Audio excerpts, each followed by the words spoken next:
It's not your grandfather's Democrat Party anymore. In fact, it's not even your father's party anymore.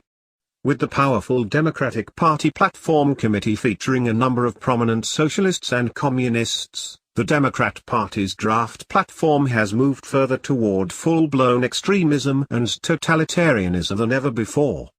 Indeed, the proposed platform now includes an unprecedented array of extreme anti-constitutional proposals practically guaranteed to alienate mainstream Americans, at least if the public finds out.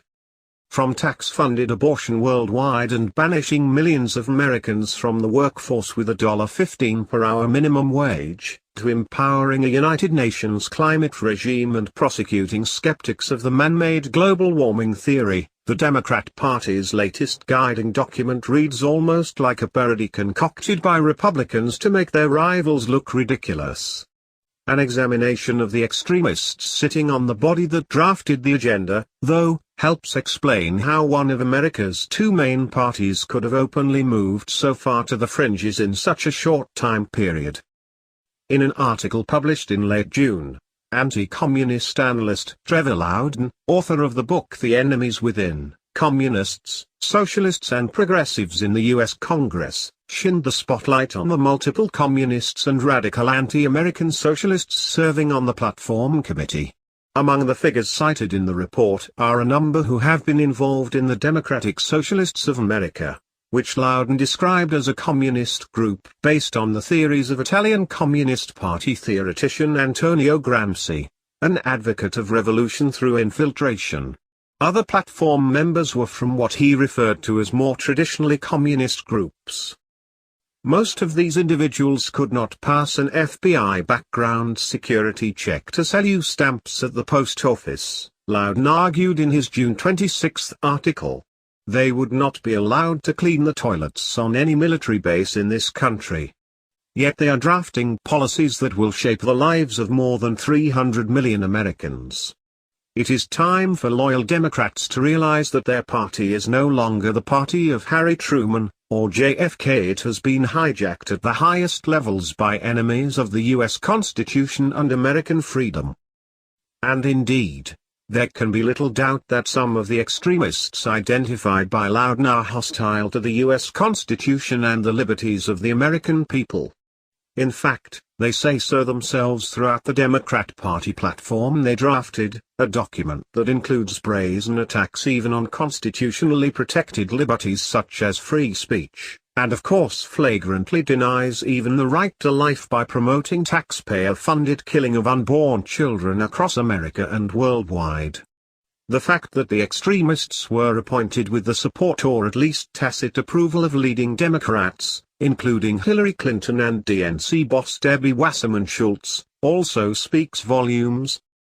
Several of the socialists identified by Loudon are affiliated with the Democratic Socialists of America, the nation's largest and most prominent socialist organization.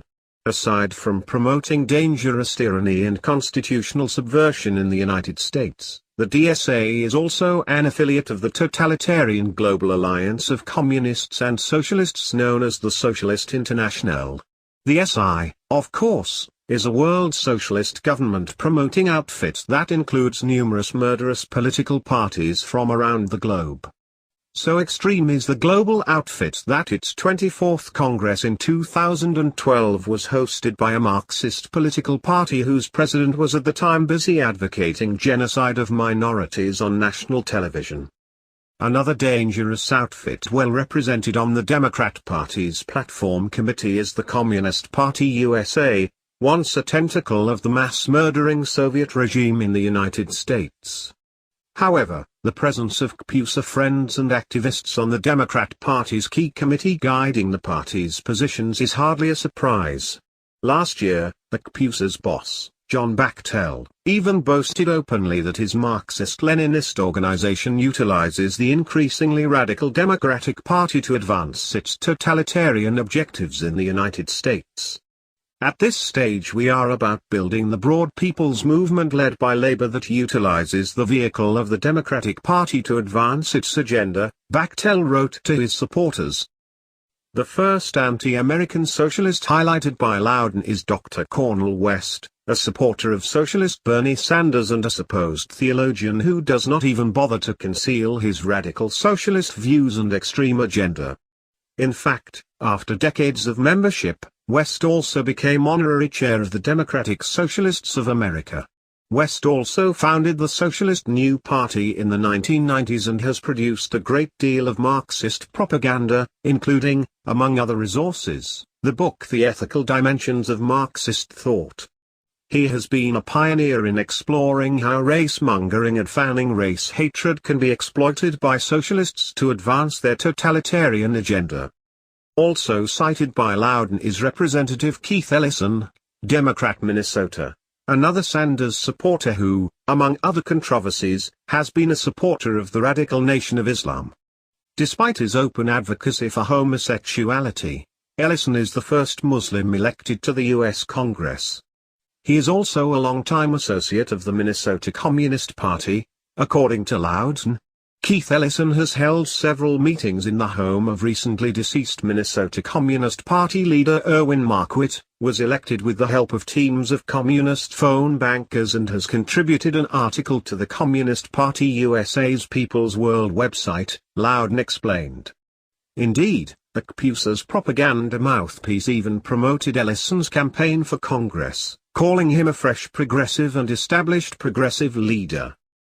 Another socialist helping to write the Democrat platform is Obama's former climate czar Carol Browner. Plenty of the qualifications on her resume ought to raise eyebrows for Americans concerned about freedom and sovereignty. Perhaps most alarming, though, is Browner's leadership seat on the Socialist International's Commission for a Sustainable World Society, which openly sought to impose global governance on humanity and promote socialist ideas and work towards this objective at international level under the guise of dealing with supposed man-man global warming.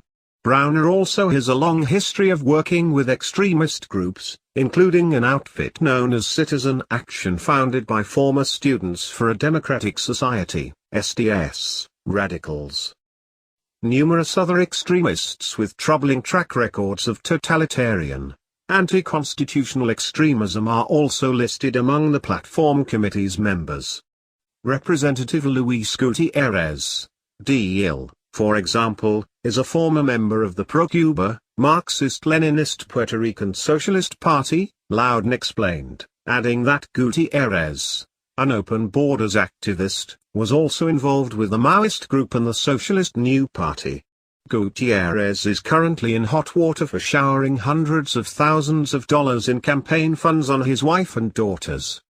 Also listed is Paul Booth, a big labor organizer for government workers and a DSA leader whose group has helped train thousands of community organizers in Saul Alinsky tactics.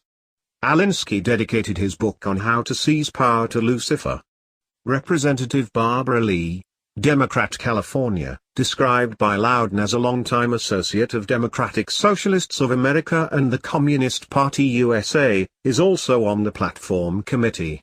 Lee, who has been to Communist Party-ruled Cuba more than 20 times, was also a secret member of the Communist Party breakaway group Committees of Correspondence. Of course, none of this is a new phenomenon. In a March 1999 expose of socialists and communists in Congress by the New American, Robert W. Lee showed how the House Progressive Caucus, founded by avowed socialists and communists, was becoming increasingly influential while attempting to conceal its extremism behind lofty rhetoric. Indeed, many of those identified had a long and dangerous history of working with America's sworn communist enemies to subvert the U.S. Constitution and promote tyranny worldwide. Today, the extremists are more powerful than ever, and, along with their globalist comrades, practically run the Democrat Party. Unsurprisingly, the Democrat Party's draft platform reflects the dangerous extremism of the committee that wrote it. That is bad news for America. Indeed, if it were to be implemented, what remains of the Judeo-Christian foundations of America, the U.S. Constitution, and the liberties it protects would all be obliterated, along with America's remaining prosperity. Americans who value the U.S. Constitution and the liberties it protects should educate others about the dangerous cast of characters that helped write the Democrat Party.